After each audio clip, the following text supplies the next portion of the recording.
durante o dia. Depois de 3 meses, quando ele voltar para Dias d'Ávila, ele vai estar da minha cor, e você vai dizer: não é você, não parece, você está queimado. Ele diz: és marca de sofrimento, é xenocópia. Eu era branco, mas o calor do dia escureceu a minha pele. Então veja que ela vai ser desconsiderada, ela vai ser ignorada, porque ela diz: pela manhã eu saía procurando notícia do meu noivo. A vida dela agora é para o noivo, é esperar. E perguntava na rua: vocês viram ou souberam que o meu noivo está voltando? Desconsideravam e não dava atenção. Ao meio-dia ela voltava, ia para a cidade e perguntava acerca do noivo. Não consideravam. À noite ela saía falando na esperança do noivo voltar. Os guardas pegaram ela, espancaram, rasgaram as suas vestes, mas não arrancaram a esperança da proposta. Nada parou a sua esperança. Aleluia, Jesus. Ela permanece firme até que ele vem. Quando nós vamos para o Novo Testamento, você vai encontrar que as filhas de Jerusalém, ou Israel na tipologia, não valorizou o amor de Deus. Eles tinham direito, só os judeus tinham direito a este amor. Eles não esperavam que Deus se apaixonaria e amaria um outro povo. Novo Testamento, Israel endurece. Aí Paulo escreve aos Romanos, uma igreja gentia, no capítulo 11, versículo 25. Ele diz: um segredo é que Deus endureceu em parte o coração de Israel com um objetivo: para nós entrarmos. Paulo diz que Isaías profetizou: quando Israel rejeitou o amor, Deus disse: eu vou amar um povo que não me busca, um povo que não chama por mim. A este povo eu vou dar o meu amor. E o que é que ele faz?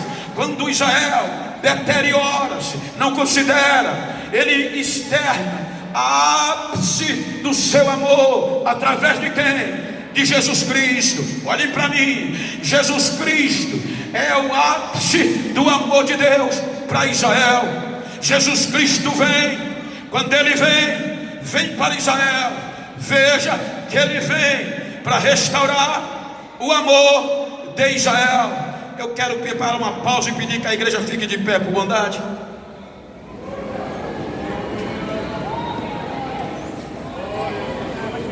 Aleluia, Jesus.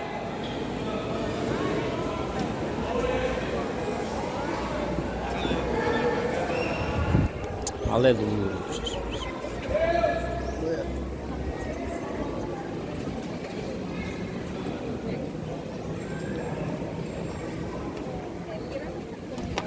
Por favor, com a permissão do presidente, torne os vossos assentos.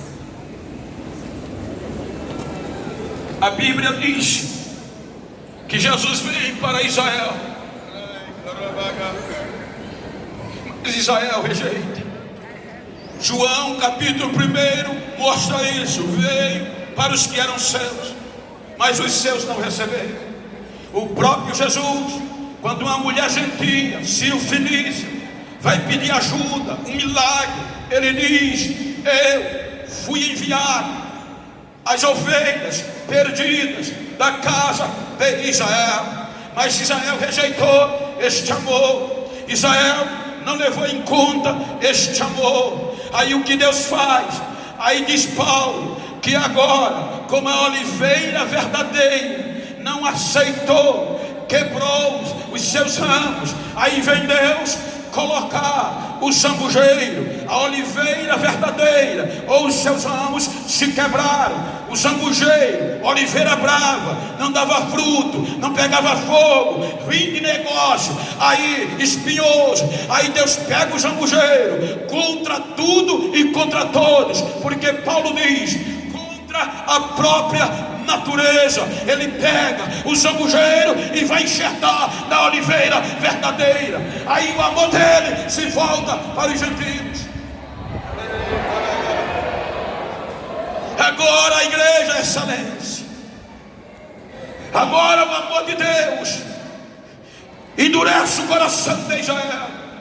Para você entender melhor, é quando um homem rico, poderoso, ama uma mulher bonita, sem defeito, dá tudo que ela quer, suporta a sua arrogância, mas ela não valoriza. Então ele diz, vou deixá-la de lado e vou amar. E se apaixona por uma mulher com defeito, sem prerrogativas, e aí vai colocar ciúme na bonita, quando ela não vai acreditar que ele se apaixonou e amou uma mulher feia. Então ela vai tentar deteriorar. Foi isso que as filhas de Jerusalém fizeram quando a igreja entra no cenário. Não aceitaram, não pode ser.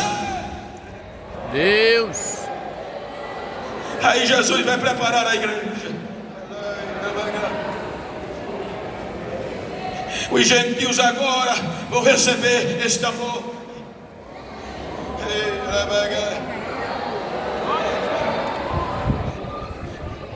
Nós não merecíamos. Até para adorar a gente não tinha direito. Diz o contexto do templo desta época que só os judeus podiam entrar. Subia o primeiro pátio, as mulheres judias ficavam embaixo, só os homens subiam o próximo. E fora do muro, fora da plaqueta, os gentios não podiam passar dali, porque tinha uma mureta com dizer, se passar daqui, morre. Então os gentios não era considerado gente. Aí quando os homens chegavam em cima, voltavam-se para baixo e gritavam, obrigado Deus, por não nascermos gentios, imundos, que não tem direito de te adorar. Esta mureta proibida. Aí agora vem o amor. Aí Cristo vai preparar a igreja. Você olha e observe que ele está trabalhando. Agora ele atende gentio e atende judeu para formar sua igreja. E agora, olhe que no capítulo 13 de João, ele vai celebrar, fazer parte de uma Páscoa, de uma ceia. Já era a ceia de despedida. Então capítulo 13, naquele dia, ele diz para os seus discípulos que era necessário voltar para a casa do Pai. Então o que é que isso implica dizer? Os discípulos ficam assustados, e a Bíblia diz que acabando a ceia, ele vai dialogar com eles, e dizendo a eles que era necessário voltar para a casa do Pai, mas por enquanto a igreja, os discípulos não poderiam ir com ele. Então o que é que ele faz? Ele estimula eles a esperar. Só que biblicamente os discípulos não entendem, porque a visão era terrestre.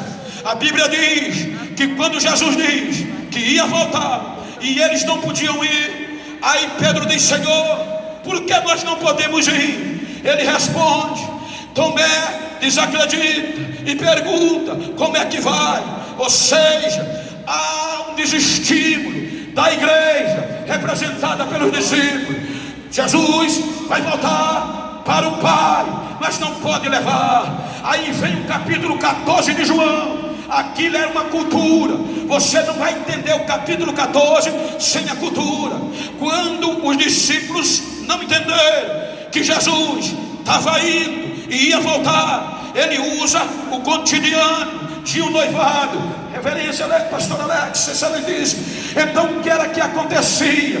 Agora há um compromisso cultural para abrir a mente dos discípulos. Ou seja, Jesus vai entrar no capítulo 14, porque os discípulos no 13 estavam tristes, cabisbaixos, celeuma na reunião. Aí ele vai aplicar o que os discípulos sabiam. Sabia o que, pastor? Culturalmente, ele vai usar o termo de uma mulher e de um homem, de um namorado e de uma namorada, de um noivo e de uma noiva. Os discípulos sabiam o que era que acontecia na cultura quando o jovem queria resgatar, namorar ou casar futuramente com uma moça. Os judeus sabiam disso. Ele pegava, saía da casa do pai com um representante do pai, e ia na casa do pai da noiva. Ele trazia um saco de moeda de prata ou de ouro, mediante o valor do dote, e do outro lado uma garrafa de vinho, um suco de uva. Então ele vinha e chegava na casa do pai da moça e perguntava e dizia: eu vim relacionamento, formar um compromisso de matrimônio com a sua filha. Aí o pai chamava a moça e a moça dizia: eu aceito. Se ela dissesse aceito, era obrigação do noivo pegar a moeda que era o dote e dar ao pai. E quando o relacionamento era oficializado, ele entregou o dote, prata ou ouro, pegava o vinho e dava à noiva. Porque enquanto ela bebia do vinho, ela ia memorizar a proposta e a promessa e o compromisso. E enquanto ela bebia, ele recitava um poema, e o poema dizia: não fique triste, eu vou para a casa do pai, mas eu vou voltar. Não fique triste o coração e não se atribule. Na casa do meu pai tem muitos aposentos. Eu vou preparar para você e voltarei outra vez, e vou levar você para mim mesmo, para onde eu estiver, você esteja comigo.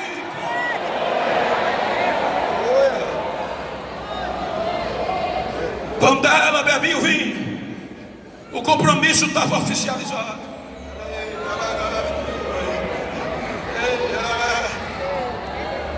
E ele, com o representante do pai, voltava para a casa do pai.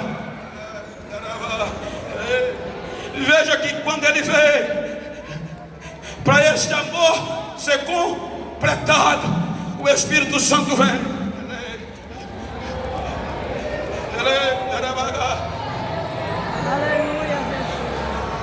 Ele volta para a casa do pai. Mas a proposta vem: eu vou voltar e vou levar vocês para mim mesmo. Porque na cultura, o primogênito, ele casa e fica na casa do pai, porque é responsabilidade dele cuidar do pai, dos pais enquanto vive. Por isso a porção dobrada. Aí ele não diz que vai preparar um novo condomínio, nem uma casa nova. Eu vou preparar na casa do meu pai, tem lugar para nós. Eu vou voltar, mas eu vou voltar. Eu vou lá, mas eu vou só preparar os aposentos, mas eu voltarei.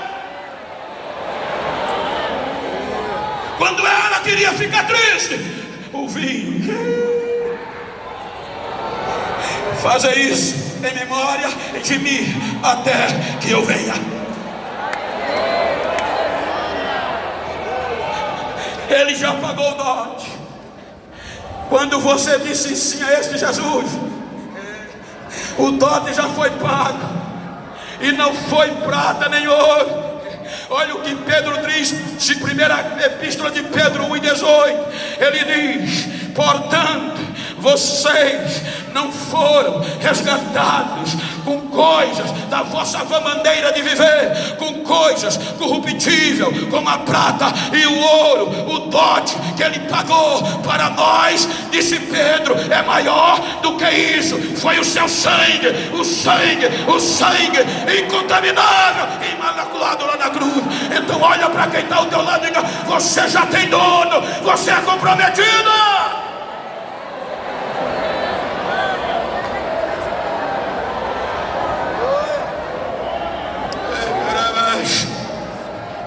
nesta manhã, que o inferno fique doido, mas eu vou tomar o vinho, eu vou comer o pão, eu vou tomar o cálice, e enquanto eu tomo, eu estou dizendo, eu vou continuar esperando até que ele venha, e ninguém vai tirar isso de mim.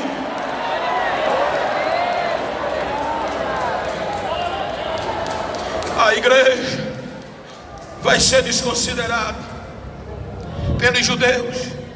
Nem os próprios apóstolos acreditavam que nós íamos entrar. Por isso que quando Deus batizou Cornélio, Pedro arregalou os olhos e disse: agora eu sei que Deus não faz acepção de pessoas. Até o capítulo 11 de Atos, a igreja é desconsiderada. Os apóstolos diziam que qualquer gentil que se convertesse tinha que circuncidar pela lei. Aí Deus levanta Paulo para pregar o evangelho da graça, do amor ao gentil. A graça é para nós. Aí Paulo vai pregar o evangelho diferente, enquanto os apóstolos pregavam o evangelho da circuncisão, da lei, que bota a espada no pescoço. Paulo diz: não, a graça é maior, porque ele vai pregar o evangelho da incircuncisão. A graça tira a espada do pescoço. Aleluia, Jesus. Primeiro, a religião, os judeus não acreditam na igreja. Segundo, ela é perseguida para desistir pelo império.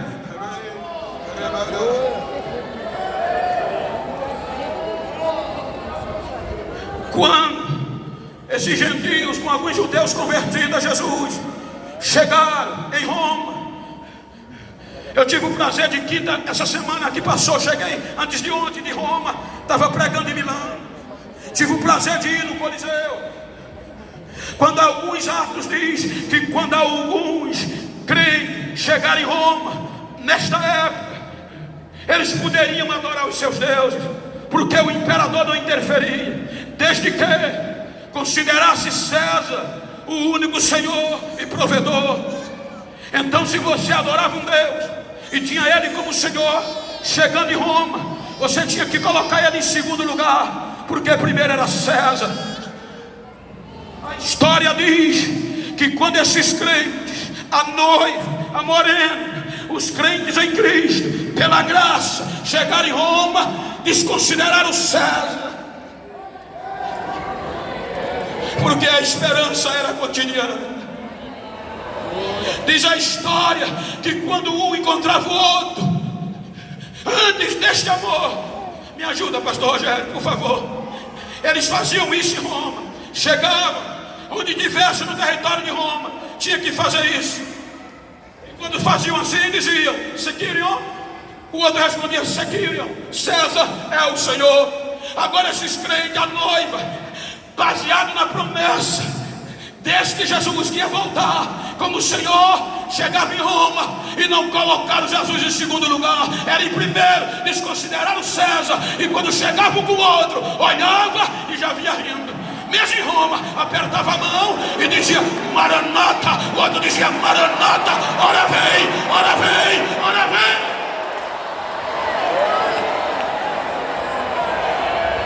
Alabada pra façarabá. Bianda calamana pra façarabá. O dote já foi pago. Alabada pra façarabá. O dote já foi pago. E não foi prata nem ouro. Bianda calais. Libianda lamana. Foram expulsos muitos mortos, mas não negaram. Meu Senhor, meu Deus santo. A igreja vai ser espancada.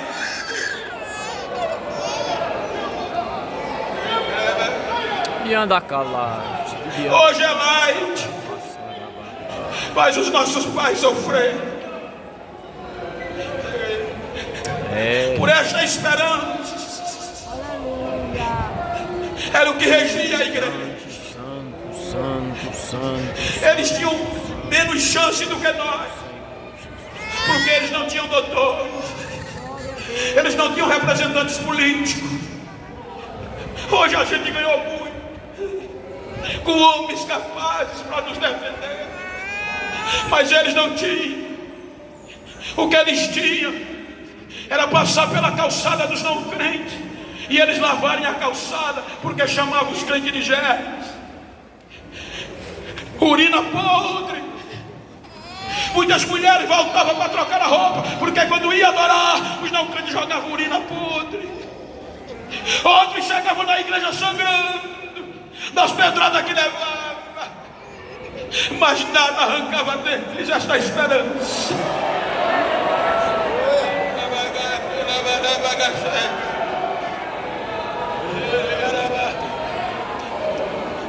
Você chegar em casa, leia o capítulo 3, a partir do versículo 6. O tempo passa, mas a sulamita não desiste.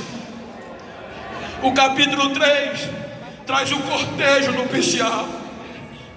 O rei Salomão quebrou o protocolo e pega a liteira e vem para o deserto, para a região pobre. Aí no versículo 6, quem não acreditava vê algo diferente. A liteira era o transporte nupcial de Salomão, e do deserto ela surge, rodeada com os melhores soldados de Jerusalém, do Israel. E alguém pergunta: o que é isso que vem subindo do deserto? Aí a resposta é a liteira de Salomão. Vem rodeada de os melhores soldados, todo com a espada desembainhada na cinta, para protegê-la dos temores da noite.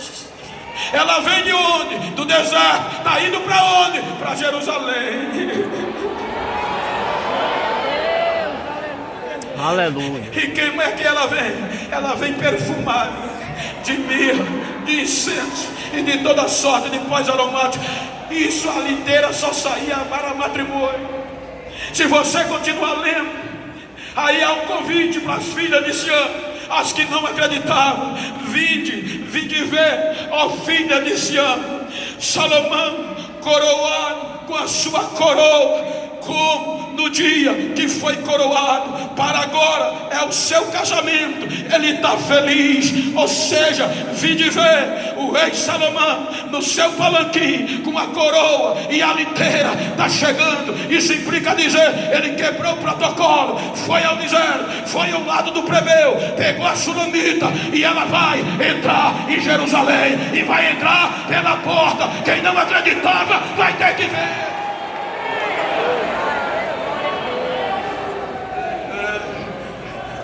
Diga para quem está ao seu lado a qualquer momento. Só para você ter uma ideia, faz um som de recolher aí na trombeta. Faz aí. Um som de recolher, só a trombeta. Faz aí, ou o sax, faz aí, do jeito que vocês sabem. Vai. A qualquer momento.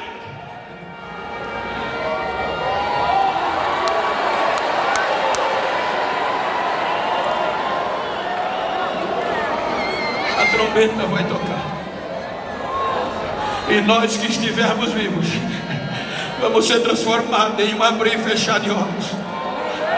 Não subiremos antes dos que já dormem, mas seremos transformados em um abrir e fechar de olhos. Subiremos, nos encontraremos com eles nos ares, e de lá subiremos com o Senhor e estaremos com Ele para sempre, para sempre, para sempre, para sempre, para sempre.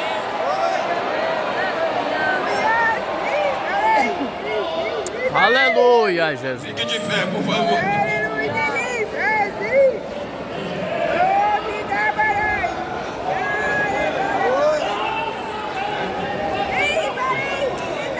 A maior palavra, a mensagem mais poderosa do Novo Testamento, disse Paulo, é a consolação. E o que é que ele usa como consolação? A igreja de Tessalônica. Ele usa isso aqui, quando ele termina de dizer: que nós vamos ser transformados em um abrir e fechar de olhos. Quando isso que é corruptível se revestir da incorruptibilidade e o que é mortal da imortabilidade, ele diz que nós vamos morar com o Senhor. Aí ele diz: consolai-vos uns aos outros com esta palavra. Então vira para quem está ao outro lado e diga: ele vem. E eu não vou perder o foco. Eu vou permanecer esperando até que ele venha. Aleluia, Jesus. Para concluir, vamos renovar os votos.